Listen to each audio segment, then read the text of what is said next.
الحمد لله الحمد لله رب العالمين خلق الإنسان في أحسن تقويم أشهد أن لا إله إلا الله وحده لا شريك له وأشهد أن محمدا عبده ورسوله اللهم صل وسلم وبارك على نبينا وحبيبنا محمد صلى الله عليه وسلم وعلى آله وأصحابه أجمعين أما بعد فيا عباد الله أوصيني وإياكم بتقوى الله وطاعته لعلكم تفلحون وقد قال الله تعالى في القرآن الكريم أعوذ بالله من الشيطان الرجيم يا أيها الذين آمنوا اتقوا الله حق تقاته ولا تموتن إلا وأنتم مسلمون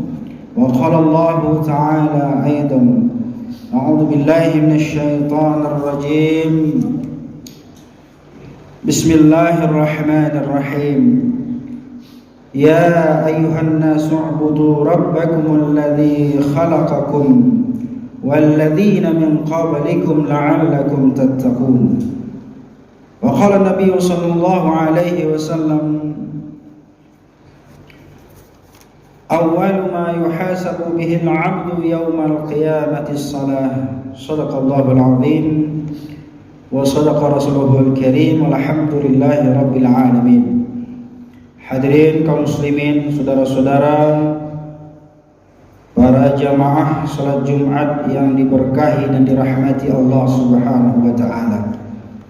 Pertama dan paling utama sekali, marilah kita bersyukur kepada Allah Subhanahu wa taala dengan mengucapkan alhamdulillahi rabbil alamin. Segala puja puji syukur kita hanya kepada Allah Subhanahu wa taala yang telah memberikan kita kehidupan. Mudah-mudahan di sisa-sisa umur kita pada saat ini, pada kesempatan hari ini, dan bahkan seterusnya dan selanjutnya kita bisa gunakan untuk sebaik-baiknya beribadah kepada Allah Subhanahu wa taala, terutama yakni melaksanakan ibadah salat fardu Jumat secara berjamaah. Mudah-mudahan Allah Subhanahu wa taala senantiasa menerima ibadah kita, amin ya rabbal alamin. Salawat dan salam tak lupa-lupanya kita ucapkan Allahumma salli wa sallim wa barik ala Muhammad wa ala ali Muhammad.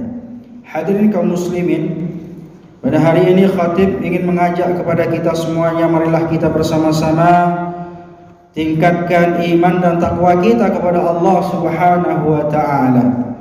Karena sesungguhnya kata Allah bahwasanya bekal yang terbaik adalah takwa. Sebagaimana ini tercantum di dalam Al-Qur'anul Karim, wa tazawwadu fa inna khairaz zadi taqwa, kata Allah, dan berbekallah kalian karena sesungguhnya bekal yang terbaik adalah takwa. Mudah-mudahan kita yang hadir pada hari ini di ruang Masjid Jabalur Rahman ini senantiasa menjadi hamba-hamba Allah yang beriman dan bertakwa kepadanya, amin ya rabbal alamin.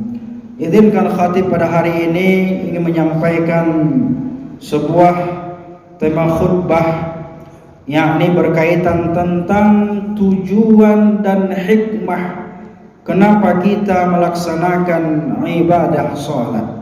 Salat merupakan salah satu ibadah yang diwajibkan, yang difardukan oleh Allah Subhanahu wa taala kepada kita. Dan sebagaimana yang kita ketahui bahwasanya Rasulullah sallallahu alaihi wasallam mewajibkan kepada kita, disampaikan dari Allah Subhanahu wa taala tentang perintah salat. Dan ini merupakan hal yang paling pertama dan utama yang akan kita pertanggungjawabkan di hadapan Allah Subhanahu wa taala. Ingat hadirin berbahagia, apabila kita ingin mendapatkan kesempurnaan dalam ibadah-ibadah yang lainnya, Maka kunci yang pertama yang harus kita perbaiki, yang harus kita sempurnakan adalah ibadah salat. Dan bahkan yang pertama dan utama yang akan kita pertanggungjawabkan di hadapan Allah adalah perkara salat. Dan tadi juga diumumkan bahwasanya nanti ada kajian yang disampaikan oleh Al-Ustaz kepada kita semuanya tentang bagaimana tujuan dan hikmah dan bahkan mungkin hakikat daripada ibadah salat tersebut. Ini adalah momentum bagi kita untuk memperdalam tentang bagaimana ketentuan-ketentuan ibadah kepada Allah Subhanahu wa taala. Ingat hadirin berbahagia bahwasanya ibadah kita bisa saja tidak diterima oleh Allah Subhanahu wa taala apabila ibadah yang kita lakukan tidak berlandaskan kepada hadis baginda Rasulullah sallallahu alaihi wasallam. Hadirin berbahagia, khatib mengingatkan kepada kita semuanya, menyampaikan bahwasanya yang pertama dan utama yang akan ditanya di hadapan Allah bukan perkara zakat, bukan perkara haji dan umrah, bukan juga perkara ibadah saum Ramadan, tetapi akan ditanya Allah Subhanahu wa taala kepada kita nanti adalah perkara ibadah salat dan salat. Awwalu ma yuhasabu bihi al-'abdu yaumal qiyamati shalah, kata Nabi. Hal yang pertama dan utama yang akan ditanyakan kepada hamba ketika dia berhadapan dengan Allah Subhanahu wa taala di yaumul qiyamah adalah perkara salat. Maka oleh karenanya apabila seseorang ibadah salatnya, fa in salahat salaha lahu sairu amali wa in fasadat fasada sairu amali. Apabila solatnya baik, solatnya sah, solatnya sempurna, maka juga amalan-amalan lainnya juga akan mengikut jadi sempurna. Apabila ibadahnya baik, ibadahnya benar, sesuai dengan tuntunan Allah dan Rasulnya baginda Rasulullah SAW, maka ibadahnya yang lain pun akan diterima oleh Allah. Hadirin berbahagia, maka solat adalah tiang agama. As-salatu imaduddin. Faman aqamaha faqad aqamad-din, kata Nabi, salat adalah tiang agama. Barang siapa yang menegakkan salat, melaksanakan salat dengan tulus ikhlas karena Allah Subhanahu wa taala, maka sesungguhnya dia sedang menegakkan agamanya. Wa man tarakaha faqad hadamad-din. Barang siapa yang meninggalkan salatnya, maka sungguh dia itu sedang meruntuhkan agamanya, rusak agama kita. Betapa banyaknya kita mengaku sebagai umat Islam, tetapi kita malas dalam beribadah, khususnya ibadah salat.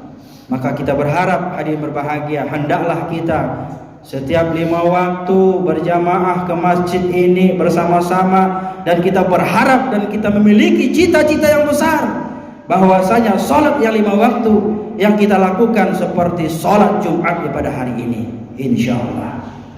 Hadirin berbahagia, ada beberapa hal tujuan ibadah salat. Yang pertama adalah orang yang melaksanakan salat insyaallah akan diampunkan dosanya oleh Allah Subhanahu wa taala. Dalam suatu riwayat dikatakan dalam hadis yang panjang bahwasanya Rasulullah SAW mengatakan kepada sahabat-sahabatnya bahwasanya salat itu ibaratkan seseorang yang mencuci sebuah pakaian. Mencuci sebuah pakaian. Apabila pakaian itu semakin sering kita cuci, maka pakaian tersebut akan bersih. Demikian pula dengan diri kita. Kita sebagai muslim tentunya kita memiliki dosa dan kesalahan.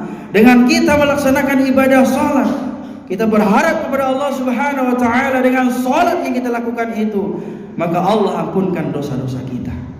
Hadirin berbahagia, maka kunci agar ibadah kita diterima oleh Allah Subhanahu wa taala, hendaklah kita tunaikan ibadah tersebut tulus, ikhlas karena Allah Subhanahu wa taala, dan kemudian kita melakukan ibadah tersebut dengan tuntunan baginda Rasulullah sallallahu alaihi wasallam. Yang kedua, hadirin berbahagia, bahwasanya salat mampu mencegah perbuatan keji dan mungkar. Sebagaimana yang kita ketahui dan ini ma'ruf Inna salata tanha anil fahsya'i wal munkar. Sesungguhnya salat itu mampu mencegah perbuatan keji dan mungkar. Inilah orang-orang yang sebenar-benarnya menegakkan salat. Bukan hanya salat ketika dia di masjid, bukan hanya dia salat itu ketika di atas sajadah, tetapi orang-orang yang sebenarnya salat itu adalah dia mampu menjadikan salat itu, mengimplementasikan nilai-nilai ibadah salat itu dalam segala aktivitas dunianya. Maka seseorang yang ibadah salatnya, yang benar-benar menegakkan salatnya, akan berpengaruh terhadap perilakunya. Apakah itu pribadi, perilaku pribadi, dalam keluarga, dalam masyarakat, dan bahkan dalam perilaku berbangsa dan bernegara. Hadirin kaum muslimin, yang terakhir ingin khatib sampaikan bahwasanya salat ini merupakan sarana kita untuk mengingat Allah Subhanahu wa taala. Salah satu jalan dan sarana kita mengingat Allah Subhanahu wa taala dan kita selalu kepada Allah, ingat kepada Allah adalah ketika kita salat. Maka oleh karena itu mari kita fokuskan pikiran kita. Mari kita jaga hati kita, kita buka hati kita supaya hati kita ini bersih, lahir dan batin kita persembahkan, kita persiapkan untuk beribadah kepada Allah. Termasuk juga kita melangkah ke masjid ini dalam rangka menunaikan ibadah salat fardu Jumat dengan penuh ikhlas dan membuka hati kita seluas-luasnya, dan kemudian kita berharap kepada Allah Subhanahu wa taala. Mudah-mudahan dengan ibadah ini kita semakin dekat dengan Allah Subhanahu wa taala. Hadirin berbahagia, aqimus shalah li dzikri. Dirikanlah salat karena sesungguhnya salat itu adalah untuk mengingat Allah, untuk ingat kepada Allah.